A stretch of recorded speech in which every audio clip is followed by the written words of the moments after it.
As diplomatic tensions between South Africa and the United States continue to simmer, President Cyril Ramaphosa has appointed former Deputy Finance Minister Mcebisi Jonas as a special envoy to Washington. Jonas' mandate is to repair, relations and revive bilateral trade talks between South Africa and the United States. This is in the midst of a diplomatic chill and a looming trade war, or others that might say a trade war that's already happening.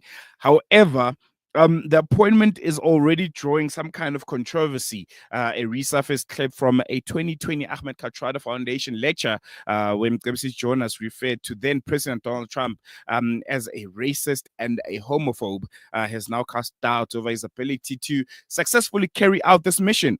Critics argue that Mcebisi Jonas' past remarks may further damage relations rather than help repair them, with some calling the appointment tactless and politically risky. Let's take a listen to what Mcebisi Jonas had to say in that 2020 Ahmed Kathrada lecture.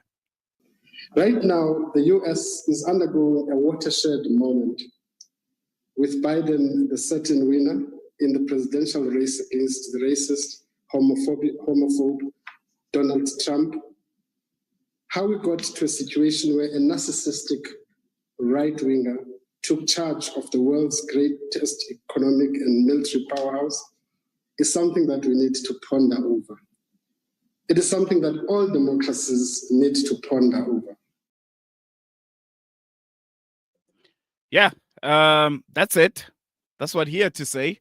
He didn't hold any punches, very direct. And joining us now to unpack the implications of that statement and just the wider controversy surrounding Jonas' appointment, South Africa and the United States of America's diplomatic relations is Executive Director of the Ahmed Kathrada Foundation, Neeshan Balton. Neeshan, thank you so much for your time.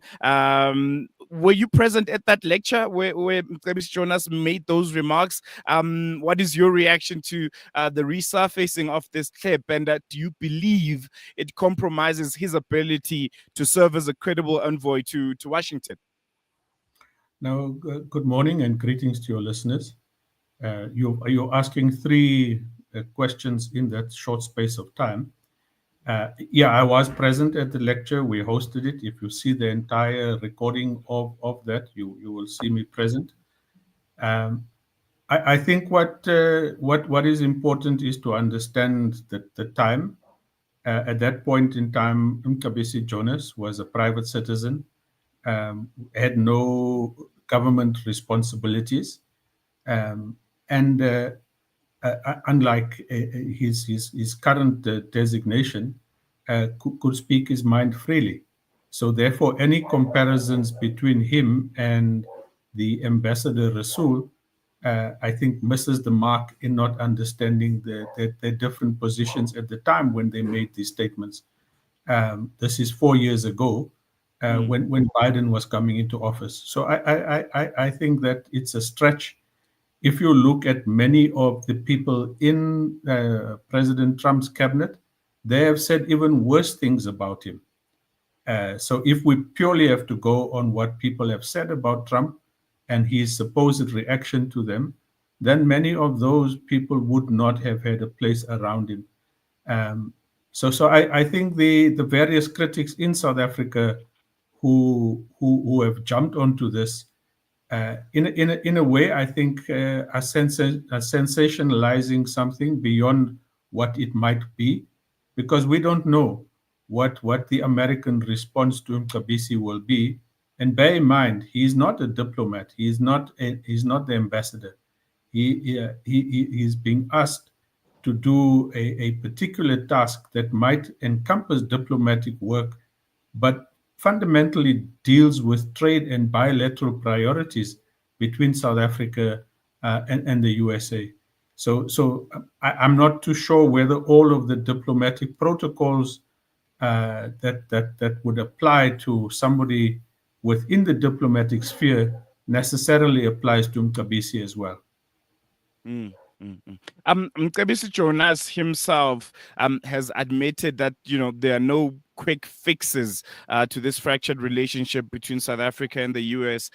In your view, what are some of the most urgent priorities that you feel he needs to address in Washington? Where does he even begin or even start engaging in conversation with to try and mend these diplomatic relations?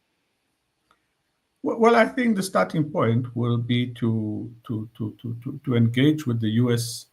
Uh, business and political counterparts there. He would obviously have to start with those who are willing to engage with South Africa. And importantly, I think he's going to have to deal with the huge amount of misinformation and disinformation that comes particularly from President Trump. His obsession with spreading false news about the white genocide in this country or genocide of Afrikaners is something that Mcebisi will have to deal with because that's at the heart of what Trump has been perpetuating. And Mcebisi has got a huge amount of evidence to disprove all of the falsehoods of Trump. Whether he can find the right people who will give him the hearing is another story. I think he does have good relations with the more than 600 US companies in South Africa. Working with them, I would assume he would be able to establish the necessary links with business in the US to begin to see what their sentiments are to this country and what issues they think need to be addressed and whether they share the same kinds of perceptions of Trump. So, his task is huge and is complicated by a president in that country that has come to believe a range of in fact lies about South Africa. And this didn't start now; it started in his previous term. This is something that Trump was obsessed with in his previous term and has continued now as well. Mm, mm, mm. You speak about, Trump believing, some of the falsified narratives about South Africa and our current state of affairs. And my question would be, how much of that would be a proverbial on goal? Those narratives that are being perpetuated by some South Africans about South Africa. How much of that could it be, these diplomatic relations between South Africa and America being the way they are, can be attributed to South Africans themselves. I mean, not just maybe the likes of AfriForum who've been, touring the whole of the United States and telling them that there's a white genocide happening, but the likes of the presidency, for instance. I recall the land expropriation bill when it was signed, how a lot of people were critical on how the news were delivered to the people. It was really just a tweet, and the tweet was the land expropriation bill was signed today in Parliament by the president of South Africa, and that was it. There was no in-depth explanation of what it is. There wasn't like a countrywide kind of informational, educational tour to try and educate people what it entails. And you know how people are these days. We read the headline and we run with it. So how much of what's happening right now can be attributed to South Africa and our actions, or maybe even inactions, towards the narratives that are being peddled, and ultimately seeing where we stand right now with the United States of America? No, I think you must take into account that there was a huge public process before the signing of that legislation.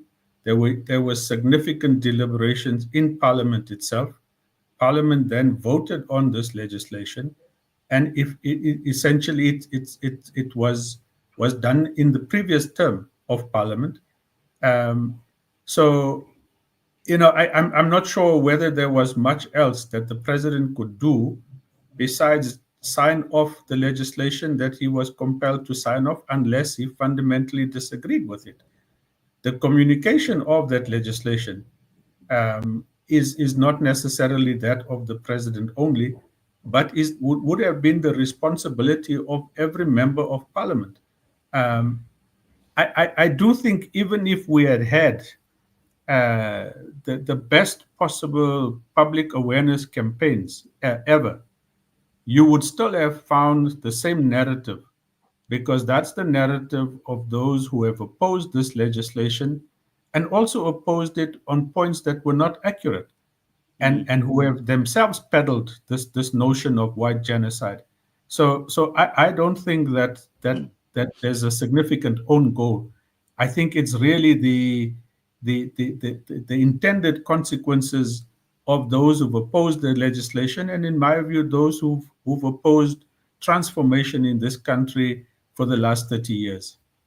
Mm, mm, mm. There's a broader kind of trend of populism and nationalism kind of shaping foreign policy worldwide, not just in America.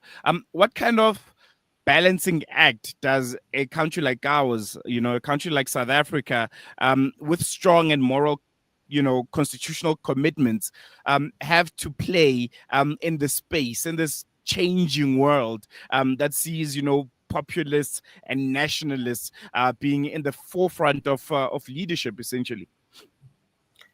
Well, South Africa has, in the last 30 years, tried to straddle between those extremes, and has centered its, or has attempted to center its foreign policy on our constitutional values and fundamental human rights, both here and globally. It hasn't always done that in a way that we can be proud of. It's voted against atrocities in some parts of the world when you didn't expect it. In Burma, Myanmar, and other places, it wasn't consistent. But I think at the end of the day, a country's foreign policy must be in the interest of its people, which is why South Africa has had close ties with both the US as well as with China and Russia, on issues that it requires that kind of close relationships to be based on.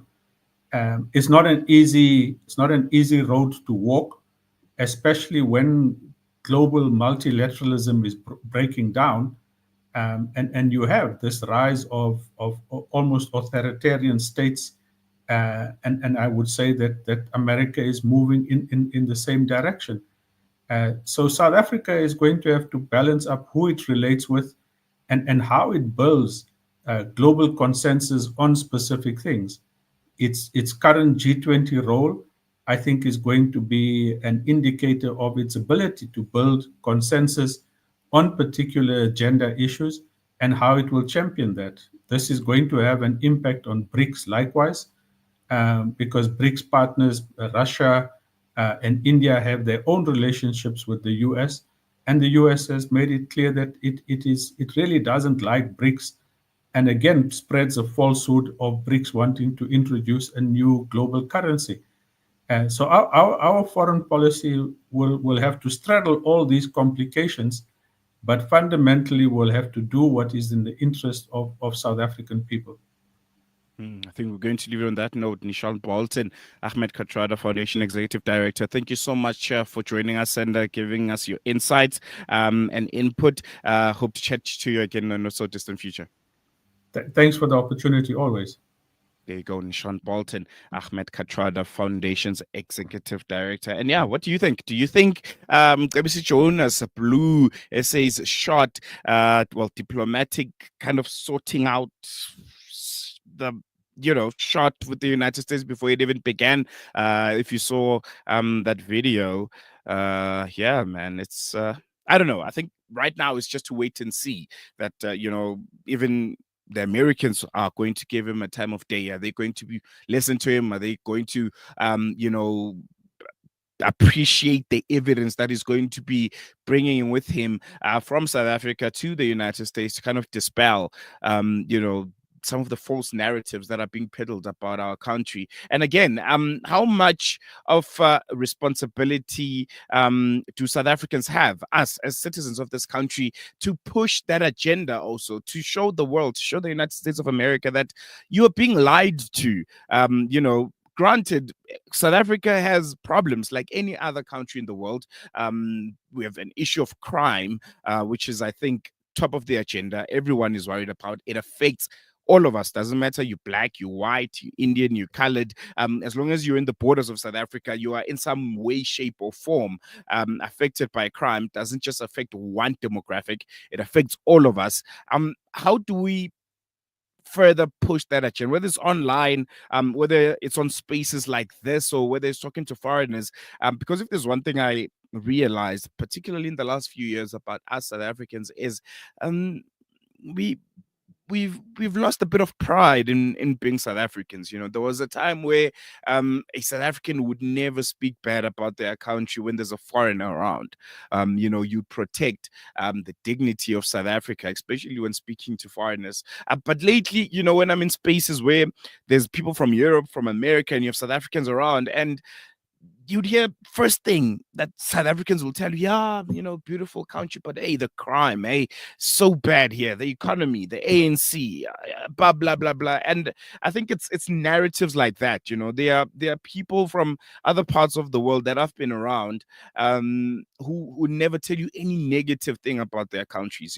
Particularly Nigerians. Hey, I have a few Nigerians in my space. They're colleagues in the industry. You bump into them. We all know Nigeria's problems. We know how well documented they are in the media. But first thing they'll tell you, giant of Africa. We're the best country in the continent to be in. Nigeria has the best people that you've ever met in your life. We have the smartest, most hardworking, most dedicated people. We have the most beautiful country. We have the leading economy on the continent. And you're like, I miss when South Africans were like that. Granted, it doesn't mean we have to take and accept nonsense about our country and not voice out our opinions when we feel like certain things are not going the way that we want or the way that they should. But ultimately, we have a responsibility, whether it's online, it's on social media. We have to protect our household. We have to speak positively about our country because we have a wonderful country. We have a beautiful country. And the only difference is we talk about our mess. Unlike other countries, man, it doesn't matter. It's Australia, Switzerland, Sweden. It doesn't matter. Every country in the world has its issues. But let's solve them internally. Discuss them. We have all the right platforms. We have the best democracy and constitution in the world on paper. It affords us all kinds of avenues to question, to hold accountable those that we feel are not doing what they should be doing or are infringing on the rights of others. Let's use those. Let's speak positively about our country. Otherwise, you're going to have narratives like this, nonsense narratives that there's a genocide in this country, there's reverse racism, affirmative action, and all kinds of things that are being peddled that we all know are lies. No person is being dispossessed of their land in South Africa. There's no targeting of a certain demographic in this country because of the color of their skin. We have a problem of crime, and the only people that we should be attacking and making sure that we hold our accountable is the government of the day. And the government of the day is the GNU that we are also, feeling euphoric about, when it was announced. It's not the ANC, it's not your people's government, as a lot of, people like to put it. Your people's government is messing up this country. No, it's your government too. You have a role. Well, if you voted, if you didn't vote, then maybe keep quiet. But if you voted, you had a role on the state of affairs. You have a role also in holding people accountable and making sure that this country, the one that we love, this Rainbow Nation, a lot of people talk about nonsense on the Rainbow Nation being dead and buried and it never exists. I'm saying you're lying. That's you and your personal spaces, and you're projecting on other people. We have a beautiful country. We have to protect it. Otherwise, false narratives like a white genocide happening in this country are going to be peddled, and we won't have any response to it because us ourselves have become so comfortable on speaking negatively against our country. Be patriotic, man. Going to take a quick break. News and Views continues after this.